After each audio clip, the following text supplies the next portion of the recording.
Hi everyone, happy Monday. Welcome to my Facebook video live event. Today we are going to be talking about what I call the laziness epidemic and this cycle that we get caught up in. And we're going to be talking about 4 simple steps you can take to break the cycle and tap into your motivation. So for those of you who don't know me, my name is Tori Hallowell, and I help young professionals who are feeling burnt out in their careers and just don't know what to do. If you are feeling like you're one of those young professionals who are just feeling stuck and overwhelmed and frustrated and lost, and looking for some simple steps and strategies, I've actually created for you a free resource guide. It's got some great exercises, some information that you can really start to implement into your life to make some changes. And so that guide is easily downloadable. I'll put the link in the video comment section, and you can also find the resource guide on my website, www.hallowellcoaching.com. That's where you can find my resource guide and an archive of all of my other educational videos. But so today we are talking about what I call the laziness epidemic. And laziness is something that comes up a lot. I know that I have definitely experienced bouts of laziness on and off throughout my life. Sometimes it's minor laziness where I'm just, tired and feeling run down and just need a little bit of time to recharge my batteries. But other times laziness can really get in the way. It can be an obstacle and a block that we really have to break through. And laziness comes up actually a lot in my conversations with some of my clients, and often when we first start a coaching relationship, this is one of the first things that we really have to break down and get through is this feeling of being lazy and not getting what we want to get done, fulfilled or accomplished. So actually, before we jump into the 4 simple steps, I just want to talk a little bit about laziness and admit to you guys, I actually hate the word lazy. Because I don't think that lazy really is what we're feeling. I think it's a cop-out word. I think it's a cover. And I think that when we are feeling lazy, we're actually feeling stuck or completely overwhelmed, or we might be feeling exhausted. I think sometimes when we blame something on laziness, I think what we're actually feeling is uninspired or unmotivated. And, sometimes this happens with some of my clients that they admit that sometimes it's easy to stay lazy, right? Like you have all these goals. Maybe you're unhappy in your job and you really want to change careers. Or maybe you are unhappy in a relationship, or you're just kind of settling and you know that you want to make a change. But it's a lot of work to get back out there. It's a lot of work to get back out there on the dating scene. It can be scary. It can be scary to leave a job where things are okay, but you're not totally frustrated or burnt out, just kind of going with the motions. It can be scary to pull your resume together, to get it back out there, to do job interviews. You might be shut down. Maybe you land a new job and it's even worse. Like there are a lot of fears out there that we experience that hold us back. And so sometimes the laziness epidemic, getting caught up in that cycle, it can be a cop-out. It can be safe. It can be comfortable. It can be easy. And we pick that. We want to stay there. We don't want the challenge. We are afraid of taking a risk. We're afraid of the outcomes, and fear is holding us in this laziness cycle. Now, the other part is that sometimes we lack motivation, right? Maybe we don't have a goal. Maybe we don't have a purpose we're working towards. We have a lack of a purpose or a lack of system in place to help us achieve our goals. And that can also kind of prevent us from taking the steps we need to make changes in our life. And that can really bolster the feeling of being lazy. So, when you think of the goals you set, when you set a goal, a small goal even, you have to think like, what is in it for me? What am I going to learn? What am I going to get out of this? What am I going to experience? How is this going to make my life better? And if you don't have that in the back of your mind motivating you, it's really easy not to do anything, right? Not to make any changes and just kind of to live in this ongoing cycle. And when you think about, laziness, we have intentions, right? We wake up, we like being productive. As humans, we enjoy being productive because it makes us feel like we've accomplished something. We're spending our time in a useful way. We're getting stuff done. We're experiencing and learning and growing, right? And so it feels good to be productive and to be in action and to be, getting things checked off that to-do list. I love that feeling. And when we aren't able to do that, when we get stuck in this kind of laziness cycle and we aren't able to get anything done or feel productive, feel accomplished, then the laziness often turns to guilt. right? Have you ever experienced that? I definitely have.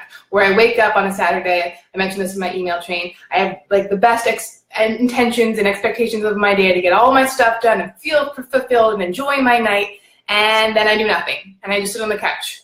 And so, you know, and then I feel guilty. And when you feel guilty, you get caught up in your head, right? And you start to blame yourself. It's draining, it's negative. You're losing even more momentum, and all that energy that you started off the day with has drained out of you.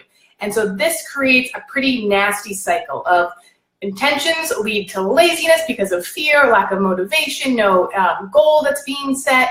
And then when we aren't being productive, we feel guilty. And then when we feel guilty, we're hard on ourselves, we're judging ourselves, and we're just even further drained and exhausted. So, time to get out of your head.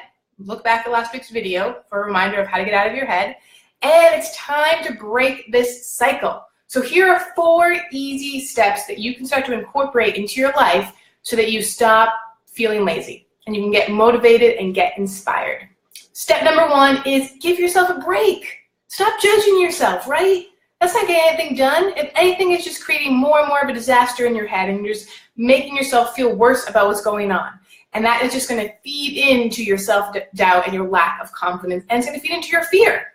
So stop. That's the first rule. Really simple. Just give yourself a break. Be kind. Let the judgment go. It's okay. It's okay once in a while that you need to take a break, that you are feeling run down and exhausted. Maybe schedule in some laziness time if you know that's going to help you recharge, right? So just give yourself a break. And know that if you are wanting to make a change, if you're wanting to start a new relationship, if you're wanting to work on that resume and look for a job, if you're wanting to get back on track with diet and exercise and checking out a new spin class, it's okay to fail at something. It's okay to take a risk and realize, hey, I don't actually like dating, or I don't actually know if I want to go down this career path, right? So you're never going to know what steps to take unless you start to take a little bit of a risk. Put yourself out of your comfort zone. But also give yourself some credit. Pat yourself on the back on this journey. And don't be your own worst critic, right? Life is already hard enough. So just be your best ally. That's step number 1. Step number 2 is set a goal, right? We really love to be held accountable to our word. And so if you set yourself a goal, and I'm not saying it has to be some huge earth-shattering, ginormous life goal. It could be really simple, right? The goal could be, okay, my goal is to work out 30 minutes today. My goal could be that I'm not ready to get to work on my resume because that just feels, you know, scary and daunting. But instead, I'm going to look for 5 possible job leads that I might want to apply for, right? And so whatever your goal might be, by setting a goal, you're creating the situation where you're holding yourself accountable to something. You're putting your word out there. And when we put our word out there, you know, a lot of us really love to live up to our word. We don't like to break promises to other people or ourselves. We don't like to, you know, integrity is huge for us. That's a really big value for a lot of people. And so when you commit to a small goal, that's the first step, right? And just really, you know, if you have large goals, that's awesome. But they can feel overwhelming. They can feel daunting. And so take that big goal and break it into smaller goals. Break it into steps. And step by step, you will start down the path towards that bigger goal, and who knows what you're going to learn and experience on the way. So step 1, give yourself a break, cut out that judgment, cut out that negative thought, and talk to yourself. Step 2 is create a small goal. When we have a goal, like I said, you get inspired, right? You get motivated, and that's the key. So step number 3 is schedule everything. We are busy people, right? We have a lot going on. We have jobs, we have friends, we have significant others, we have family. We try to fit in working out and eating well and getting outside and meditating and yoga and like all this stuff. And it can be overwhelming. So when you do have that free time, that morning off, or even that evening, and you have the best intentions to work on that resume, to write that cover letter, to go to the gym, you can be blocked, right? And it's easy to get that cop out. Like, I'm lazy right now, I'm just going to choose not to do it. I'm not feeling inspired, I'm not feeling motivated. So once you have those goals, you need to schedule time into your life. You need to make it a priority.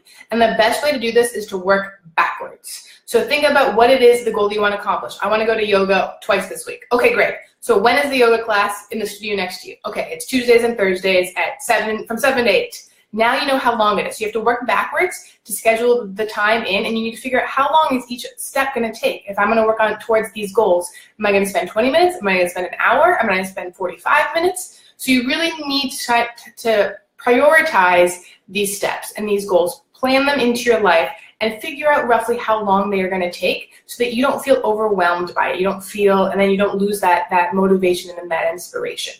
So schedule it in, create that to-do list, plan backwards, keep the goal in mind. And step number 4 is hold yourself accountable, right?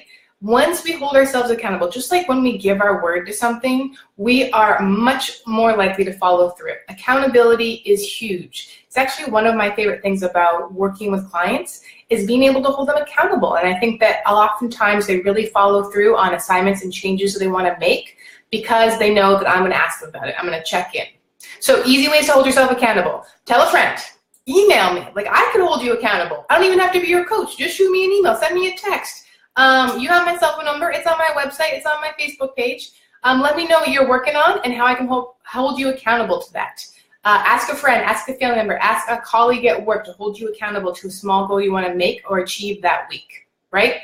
You can also write it down and put the reminder on your fridge or on your bathroom mirror, just some sort of visual cue to remind yourself of the goals you have so that you wake up, you go to brush your teeth, you see that reminder, and now you're feeling inspired, you're feeling motivated, you're feeling ready to take on the day.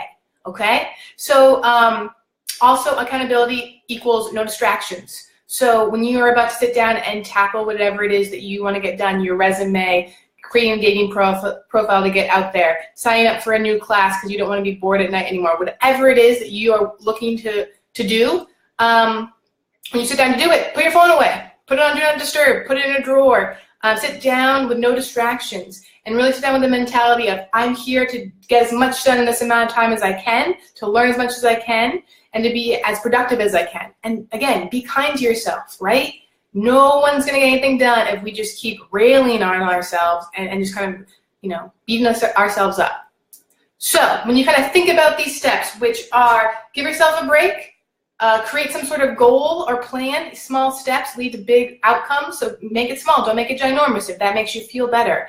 And make sure that this goal inspires you and motivates you, and that will put you into action. And then schedule it. Really, make a plan of when you're going to accomplish this and write it into your life. Put in your calendar, put in your planner, and then hold yourself accountable.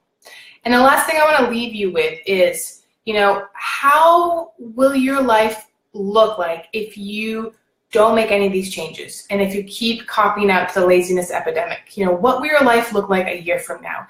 How will it be affecting your friends, your family, your significant other, your health, and your lifestyle?